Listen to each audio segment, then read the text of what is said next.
Story telling టైంలో గీతానుసారానికి సంబంధించినటువంటి ఒక కథ గురించి తెలుసుకున్నాం ఫ్రెండ్స్. అయితే ఒకసారట ఒక మిత్ర బృందము పెద్ద నదిని దాటవలసి వచ్చిందట. దానికోసం వారు ఏం చేశారు, ఒక పడవను తయారు చేసుకున్నారట. నదిని దాటారట. ఆ తర్వాత ఆ పెద్ద పడవ తమకు భవిష్యత్తులో ఉపయోగపడుతుందని, కాబట్టి మిగతా ప్రయాణమంతా దాన్ని మోసుకు వెళ్ళాలని అనుకున్నారంట. దాటిండ్రు, అయిపోయింది. కానీ తర్వాత మనం అనుకుంటాం కదా, ఇంట్లో ఏదైనా వస్తువు ఉంటే తర్వాత అక్కడికి వస్తుందని. వాళ్ళు కూడా అనుకొని దానితో వారు ప్రయాణము నెమ్మదించిందట. ఇబ్బందికరంగా మారిందట. ఎలా అంటే ఆ పెద్ద పడవ తమకు భవిష్యత్తులో ఉపయోగపడుతుందని, కాబట్టి మిగతా ప్రయాణమంతా దాన్ని మోసుకు వెళ్ళాలని అనుకున్నారు. దానితో వారి ప్రయాణము మెల్లమెల్లగా సాగింది. ఇబ్బందికరంగా కూడా మారింది. నది ఒక బాధాకరమైన ధ్రువము అనుకుంటే, నది అనేది ఒక బాధాకరమైన ధ్రువము అని మనము ధ్రువము అనే కానీ ఒక మూల కొస అనుకుంటే, పడవ ఆ ధ్రువాన్ని అధిగమించడానికి ఉపయోగించే పరికరం. కానీ నది లేని చోట సాగే ప్రయాణములో ఆ పడవనే మనకి ఎలా ఉంటుంది, భారంగా ఉంటుంది. ఎందుకంటే నీళ్ళు ఉంటే నీళ్ళల్లో వేస్తే పడవ వెళ్ళిపోతుంది, లేనప్పుడు ఏం చేయాలి, దాన్ని మనం మోయాల్సి వస్తుంది.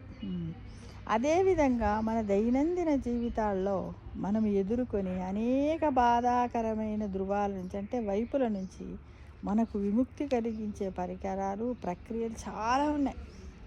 ఇటువంటి తాత్కాలిక బాధల నుంచి ఉపశమనం పొందడానికి వేదాలు అనేక అనుష్ఠానాలను వివరించాయి. ఈనాటికి ఆచారాలు అందుబాటులో ఉన్నాయి, వాటిని ప్రజలు ఆచరిస్తున్నారు. ఆరోగ్యము, వ్యాపారము, పని, కుటుంబము, ఇతర అంశాలలో మనకు ఇబ్బందులు ఎదురైనప్పుడు ఈ అనుష్ఠానాల సహాయం తీసుకోవడము మనకు తార్కికంగా కనిపిస్తుంది ఫ్రెండ్స్. అయితే వేదాలకు పై అర్థాలు వివరిస్తూ మన జీవితంలో సుఖం, మరణానంతరము స్వర్గము లభించేలా చేస్తానని వాగ్దానాలు చేసే తెలుగు తక్కువ వారి మాటల్లో చిక్కుకోవద్దని శ్రీకృష్ణ పరమాత్మ ఉపదేశించాడు. ఏంటి అంటే, ధృవాలను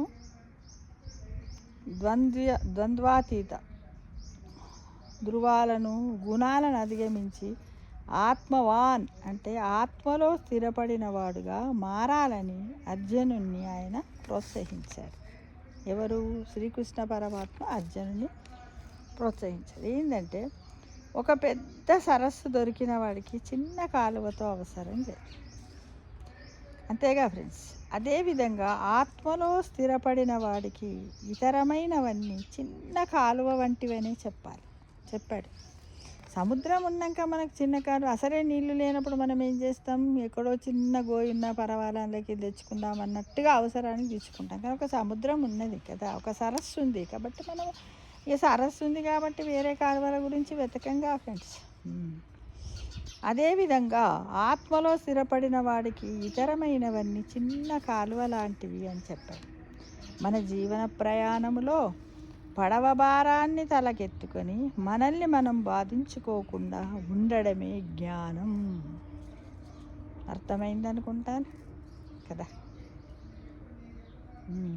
సుఖాన్ని, శక్తిని పొందడానికి చేసే ప్రయత్నాలు ఎంత వ్యర్థమైనవో అర్థం చేసుకొని వాటిని అధిగమించాలని శ్రీకృష్ణుడు ప్రోత్సహిస్తున్నాడు. ఇంద్రియాలు, ఇంద్రియ విషయాల కలయిక సుఖ దుఃఖాలు అనే ద్వంద్వాలను తెస్తుందని, అవి అనిత్యం అంటే అశాశ్వతం కాబట్టి వాటిని ఓర్చుకోవాలని అర్జునుడికి శ్రీకృష్ణుడు సలహా ఇచ్చాడు. వాటిని అధిగమించి ఆ క్షణికమైన అంశాలకు సాక్షిగా ఉండడం నేర్చుకోవాలని సూచించాడు. కృత్రిమమైన సుఖాల కన్నా ప్రామాణికమైన శాశ్వతమైన ఆనందమే గొప్పదని శ్రీకృష్ణ భగవానుడు స్పష్టం చేశాడు ఫ్రెండ్స్. కాబట్టి మనం ఏం చేయాలి, ఆధ్యాత్మికంగా మనము అంటే ఏమిటి, ఆత్మ అంటే ఏమిటి, పరమాత్మ అంటే ఏమిటి, ఎలాంటివి చెయ్యాలి, ఎలా ఉండాలి అని మనము ఎలా ఒక సరస్సులాగా, ఒక నదిలాగానే ఉండాలి. కానీ ఒక చిన్న కాలువలను వెతుక్కోవడం కన్నా మనము ఆ విధంగా ఊహించుకుంటూ పరమాత్మ సన్నిధికి చేరుకోవాలని మనమందరం కూడా శ్రీకృష్ణ భగవానుని గీతానుసార ప్రకారంగా మన జీవితాన్ని 3 పువ్వుల 6 కాయలుగా మనము ఖచ్చితంగా ఫ్రెండ్స్ సాధన చేస్తే సాధించలేనిది ఏదీ లేదు. కాబట్టి సాధన చేస్తూ మనము మోక్ష మార్గానికి చేరుకుందామని మిమ్మల్ని అందరినీ నేను ఆశిస్తున్నాను.